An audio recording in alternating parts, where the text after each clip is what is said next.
It's kind of like the doctor who told you, well, I could lose my license. Yeah. These people, they could lose their cash cow if they start promoting You something better believe it. that does not line their pocketbooks. And that's unfortunate because It is. that man right there was saved because of supplements. And nobody can ever take that real story away from you guys. That's right. And last year, God spoke to me early in the morning, and he told me he wanted me to make a documentary about God, about Bill's marvelous recovery. And I just said, well, okay, God, I've never made a documentary, but I've sure watched a bunch of them. I think I could do it if you want me to. And he says, do it soon. Now, I don't know what that means, but it kind of puts a little chill in your back, like, is one of us not going to be here? Yeah. So I sat down that very day and started writing a script. I hired a local company who does filming and Right. audio work and video work. And they came. I wrote a list of people that I knew, professional people that had taken care of Bill. And I called them and asked if they would be in a documentary and just give their testimony of Yeah. what they observed and how he was when he was their first patient, when he was first a patient, and then as he is now. And everyone said, we are so excited about Mr. Scoggan getting better.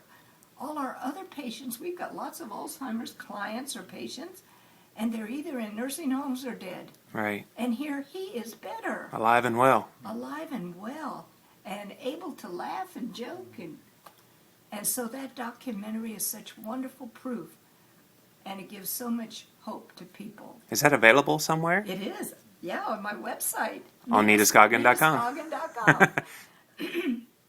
And I want to give you a copy. Awesome. Oh, yeah, I definitely Yes, want to you see need that. That'd be such an encouragement with what I do, because one of the things about my sites is, it focuses on weight loss some, but I think the bigger thing about diet is how much it improves health, and you guys are living examples of that. Now, I wanted to ask you, because it hasn't really come up, give us a typical day's menu as what you guys are eating for brain health, because I've had neurologists on my podcast show, and they talk about foods that are good for brain health, but what are you feeding? Well, we're just, trying to watch our carbs, of course. We do have cereal about 3 times a week. Or more, 3 or 4 times. And we have to watch the grains. We prefer having, oats or some sort of bran, trying to not use too much wheat. Right. So the more whole grains rather than the refined ones. Yes, So they and don't. the same with bread. Right. We don't eat too much bread, but we try to use multigrain or 8-grain or something like that. Now, veggies are probably a big staple. Oh, veggies, yes, lots of veggies. Fresh. As much fresh as we can buy. We just try to keep our refrigerator loaded. And probably non-starchy. Yeah, non-starchy. Yeah, potatoes and starchy foods, pastas and all that. It has become a treat, like maybe once a month. Now, if we have a potato, we might have one a week with it. And then it's a real treat. Pasta, maybe once a month. And so we eat a lot of veggies. Yeah. We do have fruit. We do have fruit in the morning. Fresh fruit. And we do have fruit a lot of times in the evening. Apples, I think we eat a lot of apples, but any kind of fresh fruit we try to do. So how about your protein and fat sources? Where do those come into play? Well, we eat fish a couple times a week. We have beef. We have chicken. That's about it. We try to Hardly any pork. practically none. Eggs? Oh yeah, a lot of eggs. Eggs are good brain food. They're brain food. Yeah, and we like egg salad sandwiches. Yeah. And we like cheese omelets, and we like regular eggs. I always tell people, be very careful about cheese. We love cheese, but you have to be careful not to buy processed cheese. Right.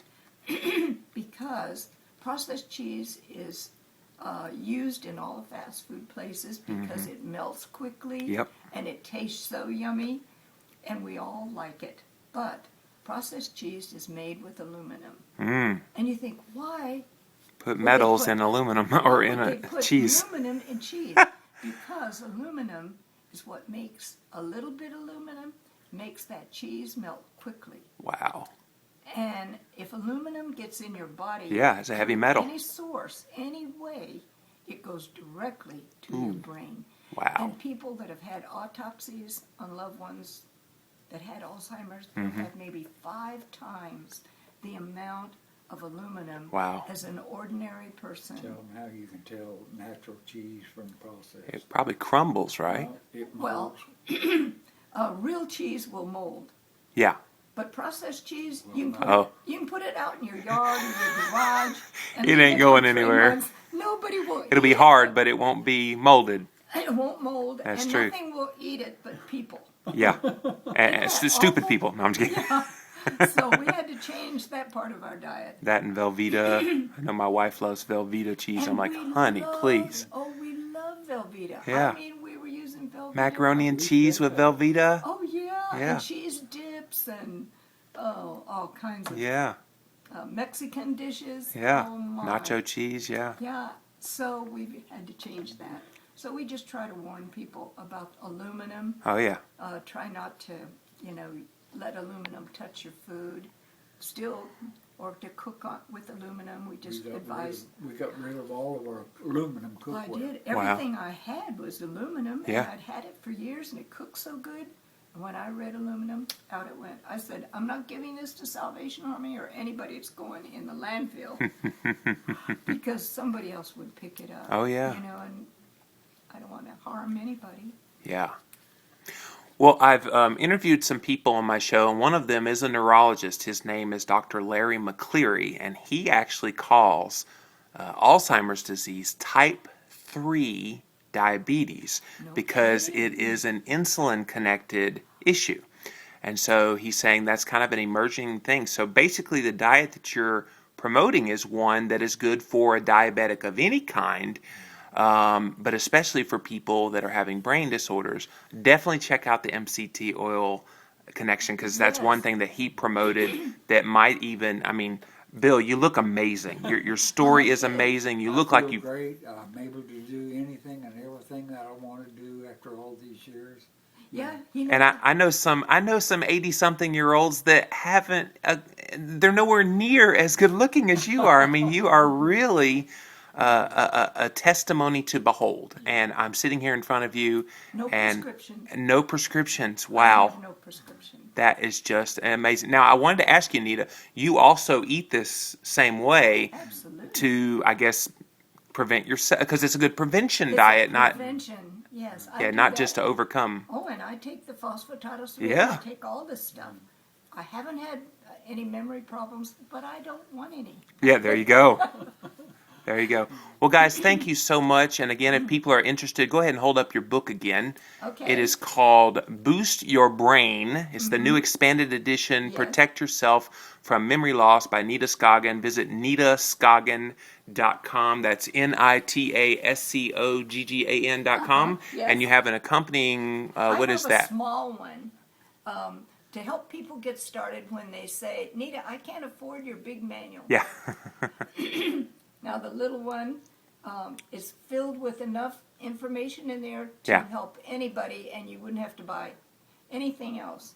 So, So it's like a Cliff's Notes version of the bigger one? It is.